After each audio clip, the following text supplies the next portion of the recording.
Since the sexual revolution, attitudes toward homosexuality have changed dramatically. All people want is to be loved, and if people are going to hate on love, that's really ridiculous. Gay and lesbian clubs, pride parades and gay marriage. For gay and lesbians, the battle seems to be won. Gay is okay. Those who oppose gay and lesbian values can expect labels of bigotry and hate. Widespread approval of sexual freedom extends to everyone, except perhaps one segment of the population. Those who seek to leave homosexuality and pursue heterosexuality instead. These men and women have homosexual feelings, but don't accept a gay identity. They believe homosexuality is not who they really are, and instead seek a way out. But those seeking a way out can expect a hostile reaction. Their choice to leave a gay identity is often seen as a betrayal of the LGBT community, leaving them as outsiders. Some of them seek therapy to help them make this change, but their options are limited, and sometimes in the face of heavy resistance. Plenty of gay leaders say that this kind of therapy is dangerous, homophobic, and that no one can actually change their sexuality.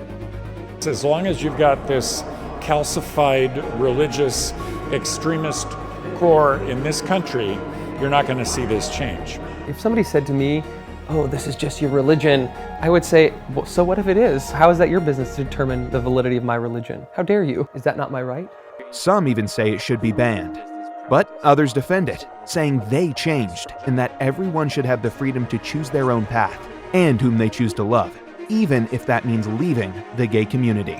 A man with same-sex attraction who wants to do anything besides dive full into his same-sex attraction is really ostracized by the straight community. Probably doesn't understand him. The gay community is threatened by him and his personal stance. There's not really a community that does accept him. These men don't want to speak up. This topic is a hotbed issue for politicians. But now they want to tell us that we can't make choices on what we want to read. This is wrong. They're infringing upon our First Amendment rights. So who are these people at the very center of this controversy? Those who seek to leave the gay community. How did they develop these feelings they don't want? Why do they reject a gay identity? And is their change even genuine? This short story follows the lives of 4 men who found therapy and now say they've discovered a heterosexual nature deep within them.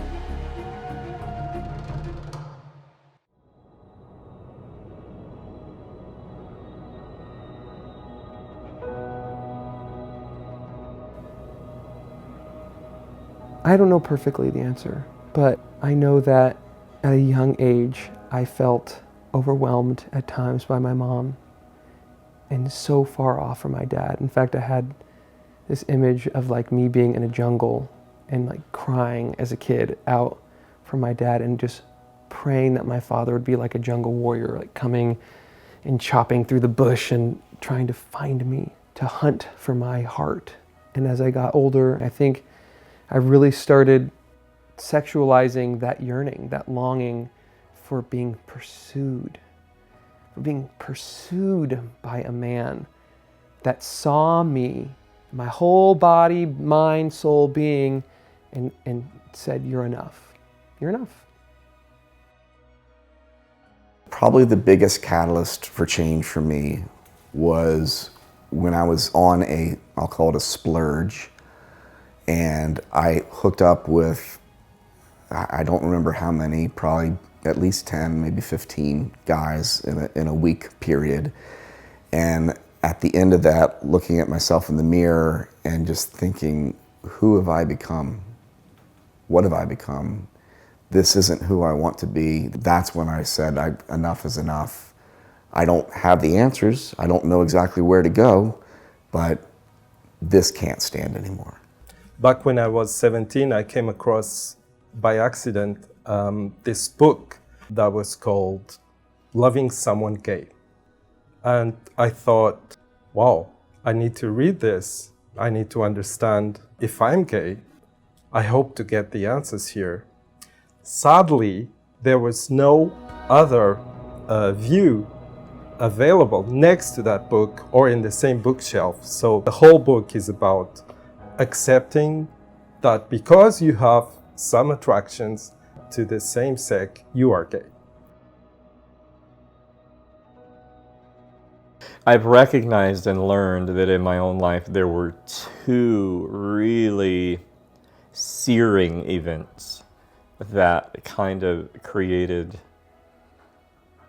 detachment for me. So the first was my being born with a cleft and being separated from my caregivers, my mother. I knew on a cognitive level that I was wanted, that I was loved, and yet there was this thing on my face, and it made me feel like I wasn't. The second is from the age of 8 to 14, we lived outside of the US, and we lived in an African country. And when I moved back at the age of 14, it was chaos, let me tell you. It was during that time, like 15, 16, that when I just felt so inadequate for being who I was. The message was, I'm not presentable to the world, I'm less than. Through both of those experiences, it was like the trench was dug deeper to be split off from myself. You have the right to change your sexuality and your gender identification throughout the course of a lifetime, and someone may change back and forth. It is not just one identity. I'm gay, but once in a while I'm like, oh, this girl is actually hot. I think that there's no okay, this person is 100% gay, that means they can't think a girl is pretty, and then vice versa. I believe that even a gay person should be able to explore heterosexuality if that's what they would like to do. I decided to explore reintegrative therapy because I realized I wasn't at peace with myself. There were parts of myself that I didn't like. There were parts of myself that I rejected. And I realized that I feared other men. I felt less than them. I didn't know how to act around other men. I realized that I had stories in my head that I told myself about women. I wasn't liking who I was becoming. I wasn't liking my behavior. It wasn't in line with my values. I didn't feel like I was being my authentic self. And so I wanted to address it head on. When we talk about this subject, identity comes up a lot. Are these people really gay people and we're trying to make them straight? Maybe they were really straight all along and we're just helping them to be who they were. What we're really talking about is the topic of identity. And really, what defines all of us isn't so much who we want to have sex with. It's not our sexual desires. It's our values. And ancient faith traditions, Judaism, Christianity, Buddhism, Islam, ancient philosophers like Socrates, all agreed it's not our desires that define us, it's our values that define us. My clients believe that their values define them, and I agree with them. I sought therapy when I realized that this gay-affirming activities and dressing the gay man suit, putting on the gay man hat was really hard, and it didn't feel right. Some people like their homosexuality and want to keep it, want to work on other things. That's great. We work with them. We have nothing against them. I want to come alongside them just like I want to come alongside any group that feels maligned or attacked by society. So they're welcome here, absolutely. I don't think somebody can go from gay to straight because I think that if you're, I think it's more of a thing that's kind of determined at birth. I think it's just, as Lady Gaga says, you were born this way. It starts from the very beginning, since I start recalling my memories. It wasn't really a choice, it was more of what I grew up into and what became my preference as I was becoming who I am right now.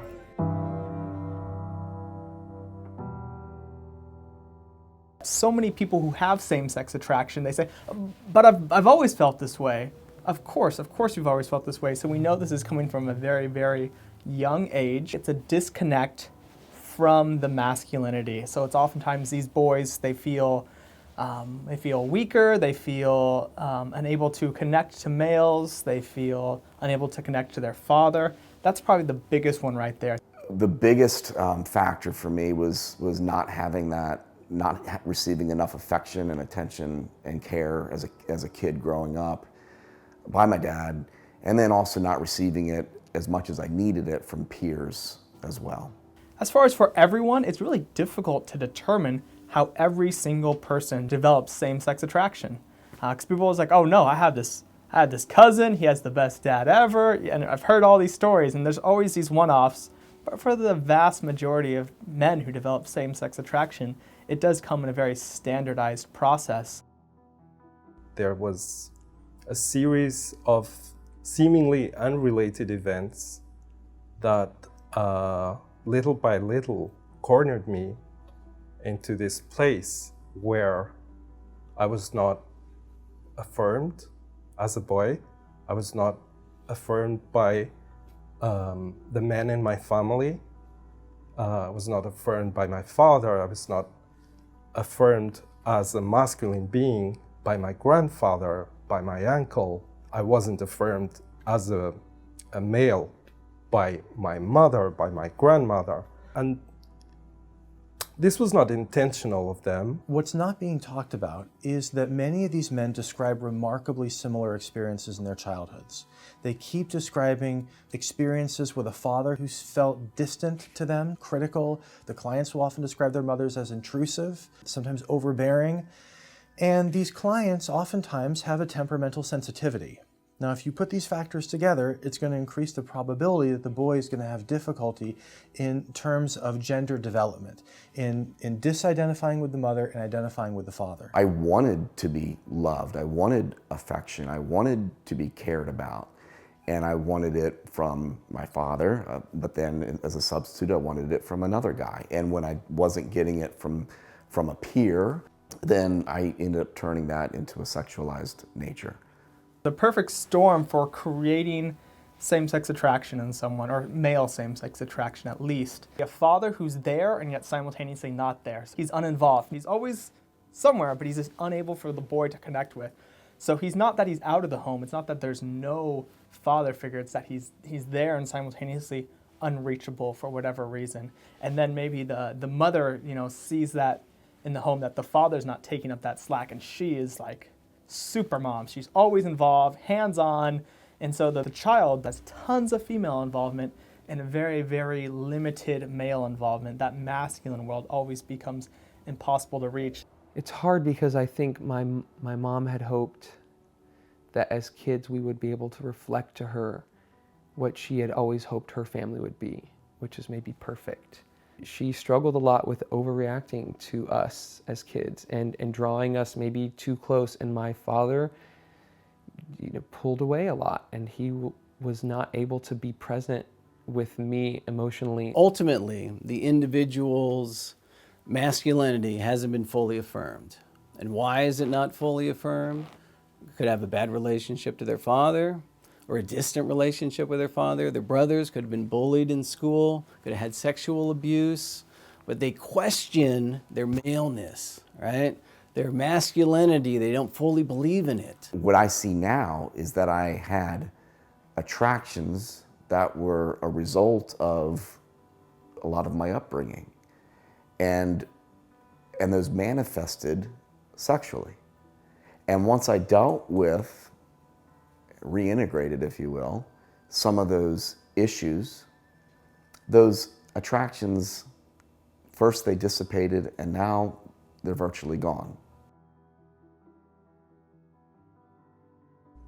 Because of my shame about my attractions to other men, I really made a very severe cut between me and other guys. So in that way, I did not fulfill this need for masculine connection, to be a man among men.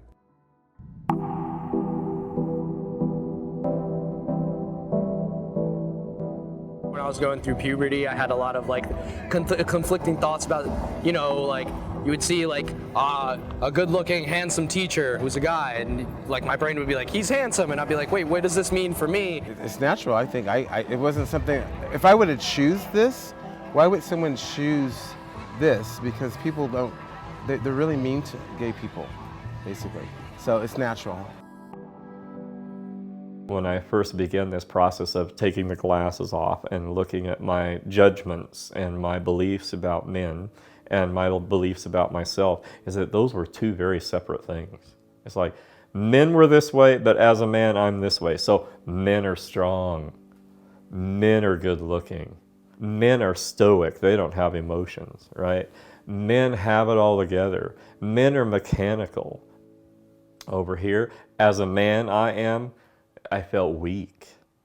I didn't feel good looking. I didn't feel like I had what it takes.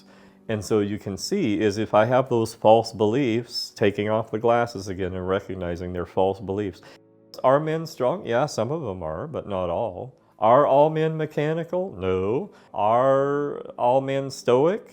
No. And so as a man, am I strong? Yeah. So learning to accept myself and my masculine attributes and learning to remove the negative feelings I feel toward other men, they started to come together. The changes in sexual orientation, they're a result of a much deeper process of understanding myself, of getting myself unstuck from where my childhood left me. This whole thing of trying to say, this happened to me and that person did that to me and that's why I'm like this is, it's fruitless, for one. And the other is that there are so many nuances to this whole story, in my life anyway, that I couldn't just say one thing caused these issues. The more that the individual when they're young is being taken apart by their environment, right? The more shame they experience, the more criticism they get, the more protection of, no, you can't play with those other boys in the mud, you might get hurt, you're over here. The more message that they have that, wow, I'm different, I'm not good enough, I'm not, strong enough, then they start believing it, right? And they feel it, and then all of a sudden, once they hit puberty, now the sexual attractions start. I remember being in the hot tub with some friends in probably 8th grade, and another friend who was kind of late going through puberty saying, I can't wait to grow hair into my arms. And they were so excited at becoming an adult man, and I was so afraid of that. And I think that is my experience of yearning for masculinity, but afraid to see it in myself, because afraid my own masculinity wasn't enough. My sisters had a doll, a very nice doll with blonde, long hair. And one day I took a pair of scissors and gave the doll a haircut, like a boy style. And as I walk into the family room holding this doll, there's a total commotion in the room. My sisters crying, my grandmother shouting at me, my parents afraid because I was holding a doll and a pair of scissors on the other hand. The message here was, you've been a very bad boy and you should not make dolls into boys. Just keep them as they are and don't change things. This is pivotal in my development. The reason I did that was I had what every little boy has. I had masculine strivings. This is something that it's part of development. It's just that I got punished for them. The boy, as he goes into this particular phase of development, is going to have difficulty because the environment is not facilitating the boy's gender strivings, his masculine strivings. And the boy will try to reach out to and emulate other males around him, but if the environment is not conducive to that, in fact, if anything, if the environment makes it more difficult for him, this boy experiences a hurt and he retreats back to the mother and doesn't make that gender identity shift. That's what we see for many of our clients. Girls are their best friends. They know women like the back of their hands. But men are mysterious, men are exciting, men are exotic, men feel unfamiliar to my clients. Therapy might be a healthy process if the person who is self-identifying as needing that therapy is there with their own consent, is there with a willingness to achieve something that is just prescribed by themselves. You know, if a gay man is tired of the lifestyle, whatever that means to them, then you know, if they feel the inclination to, you know, explore relations with somebody that they normally wouldn't, then that's their prerogative. You know, who am I to judge? Who am I to say, oh no, you're gay, you need to only be with men?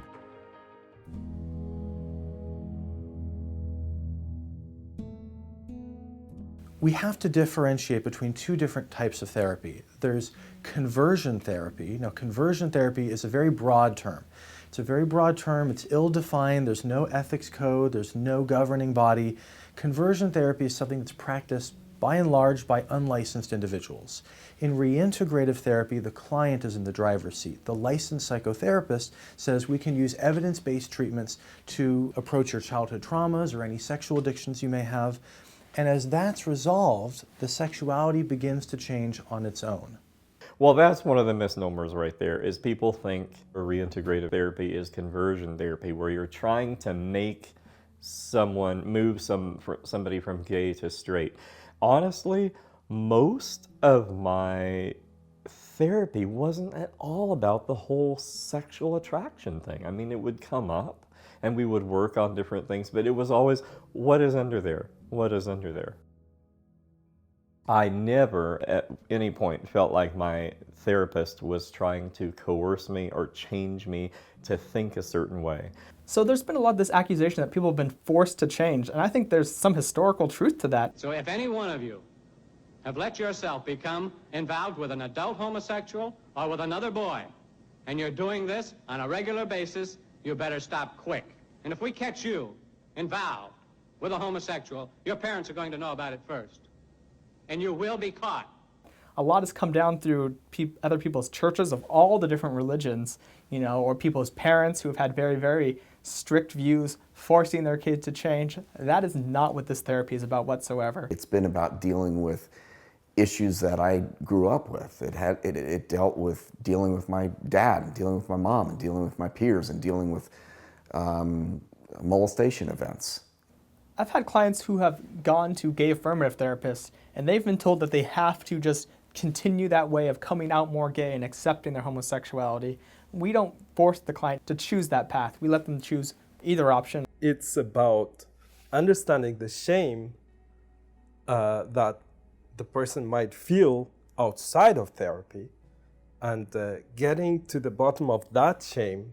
Reintegrative therapy for me was finding the disparate parts of myself that had been lost and bringing them together and becoming whole.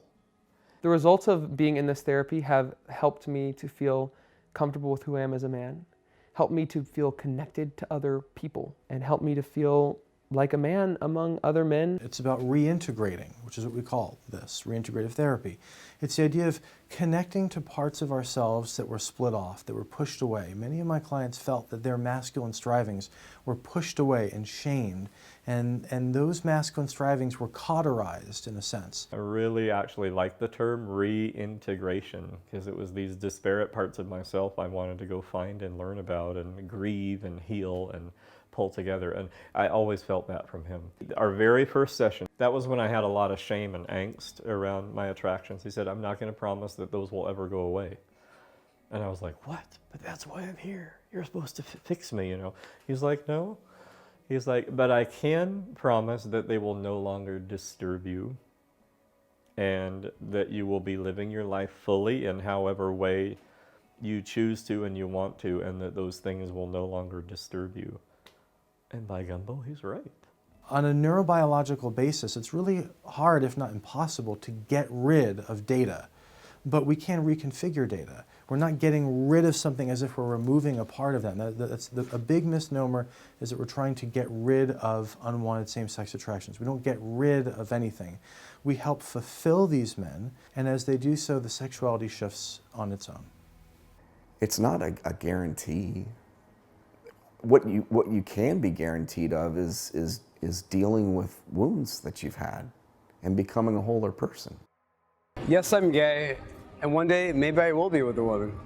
Just because I'm attracted to a man or woman right now, it doesn't mean I'll be attracted just to one or the other in the future. I think exploring your sexual fluidity would be like exploring your favorite ice cream flavors. You can't be stuck to vanilla and chocolate your whole life.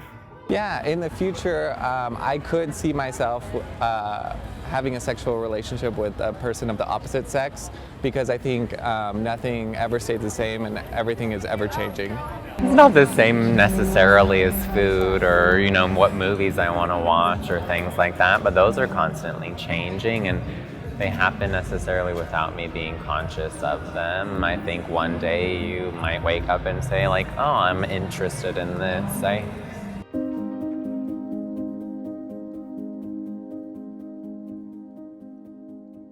In a broader context, we should be aware that 30 years of science has shown us that sexuality is fluid and can change for some people.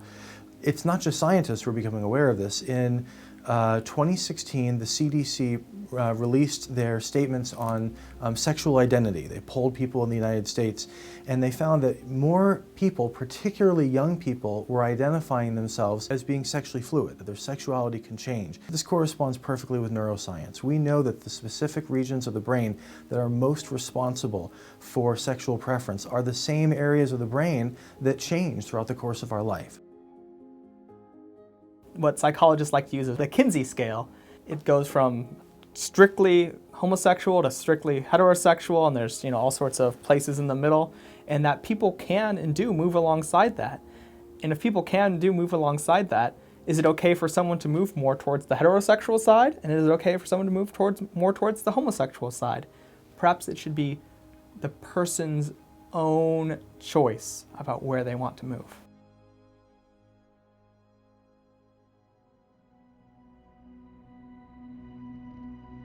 I identify as like gender fluid, non-binary, kind of somewhere in there. And then I'm pan and poly, so I have two like people that I'm dating, and then I have a few other like people that I'm kind of talking to. I mean, I'm definitely identify as gay, but I mean, a nice lady walks by and I'm like, hey. I wouldn't say that I have zero attraction to women. There were certain women I had some levels of attraction to, but it was minimal. And I always felt that I wasn't masculine enough to interact with them as a man. It was more like, well, let's kind of have this brother-sister relationship going on, this platonic thing. When I am experiencing same-sex attraction, I feel like everything turns in on myself.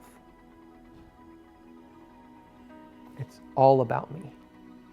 It's like a star caving in on itself. That's how I feel. It feels palpable in my body.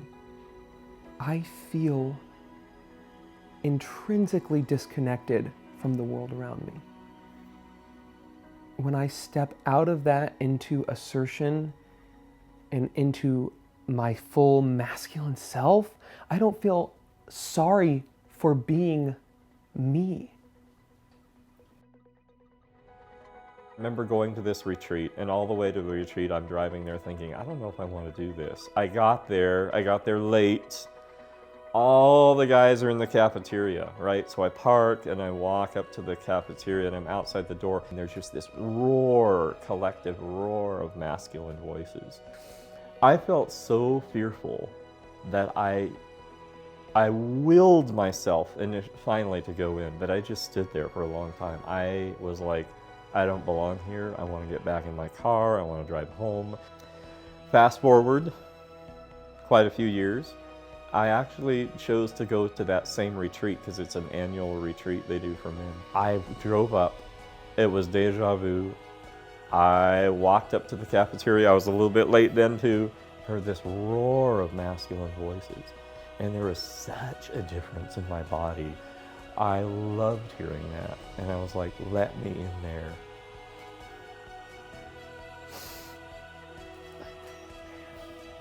That's my tribe. I belong.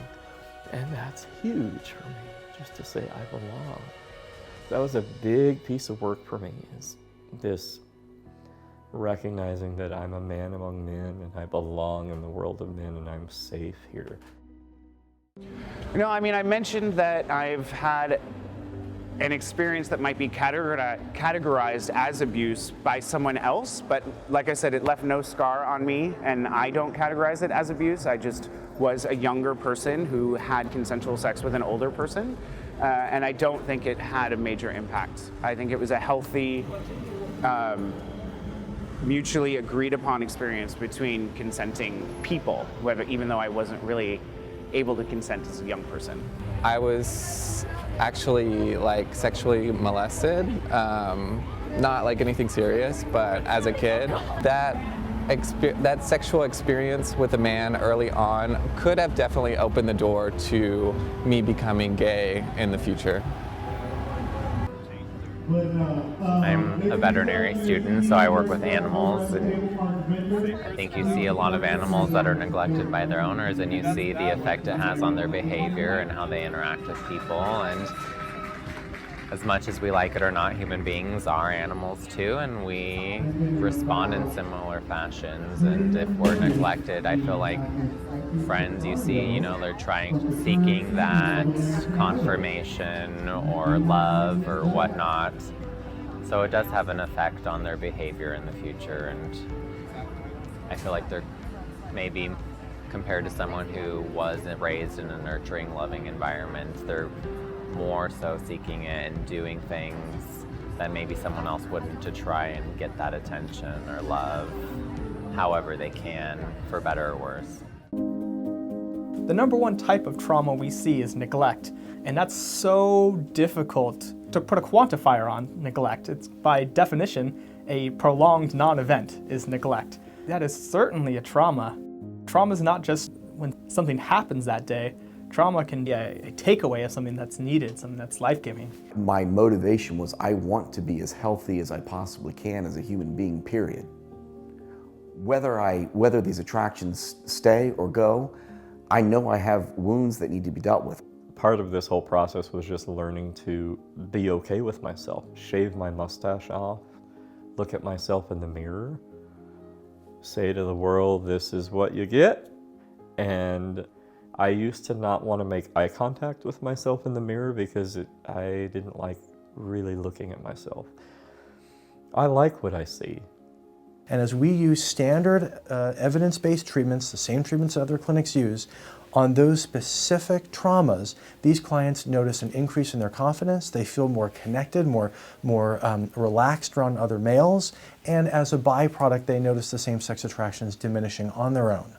If a client who's feeling this way, that their same-sex attraction really isn't them, goes to a gay affirmative therapist, what they're gonna get is this therapist informing them that they can't hold that view, that they need to just come out as gay, accept their homosexuality, and that's the only thing that's gonna make them feel better. There's a large group of men that simply does not work for, and they don't feel like that is true for themselves. Lawmakers behind a new bill say it's potentially harmful to a patient's mental health. Conservatives say lawmakers are misrepresenting what conversion therapy offers. Conversion therapy and changing someone's sexual orientation or gender identity is not actually a goal that can be achieved, and this prevents people from falling into the false impression that that can actually happen. Everyone should be free to find therapy and support to help them achieve their desired goals and outcomes, not the government's goals and outcomes. The client should be in the driver's seat. Where have we come now to where you can't even disagree with somebody who holds the LGBT community and its standards as gold and dismisses my perspective to the point where I should not be allowed to have my perspective? That is, now we've tipped the scale and gone to a completely destructive place. My response to folks that are extremely antagonistic to reintegrative therapy is it's actually sadness. They think that their only option now is to affirm what attractions they have. And how sad is that? Now they're not given a choice. There is no option. It's this way, you are this way or you aren't. And that's a really sad message when I know for sure that there are alternatives. You're essentially putting people in these perfect little boxes, and people don't fit perfectly into boxes. That's not reality.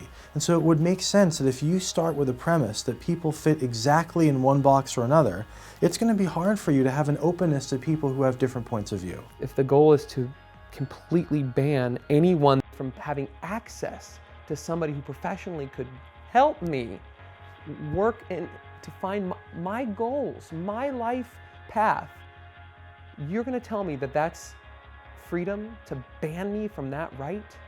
In healthy communities, people are free to come and go as they choose. But it's unhealthy when individuals welcome a person into a community, but then try to block them when they try to leave.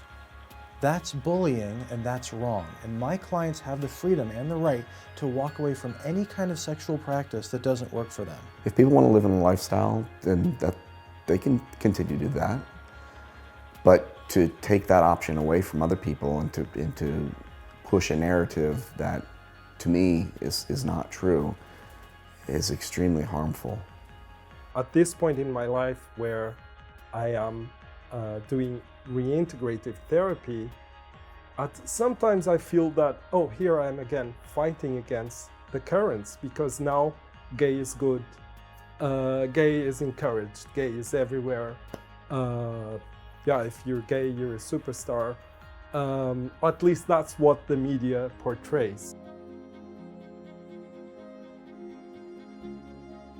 There's hope, you're loved.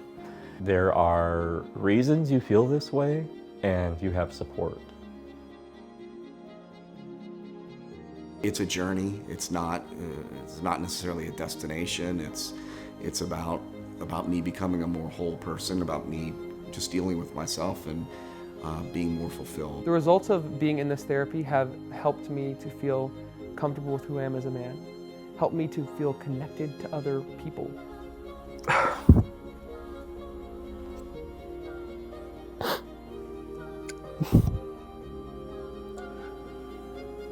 So unfortunate that it took me so long to get to this reintegrated therapy.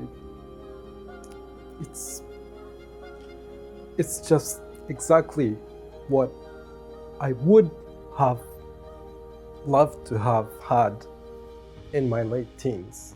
It would be the answer to all my questions. But better late than never.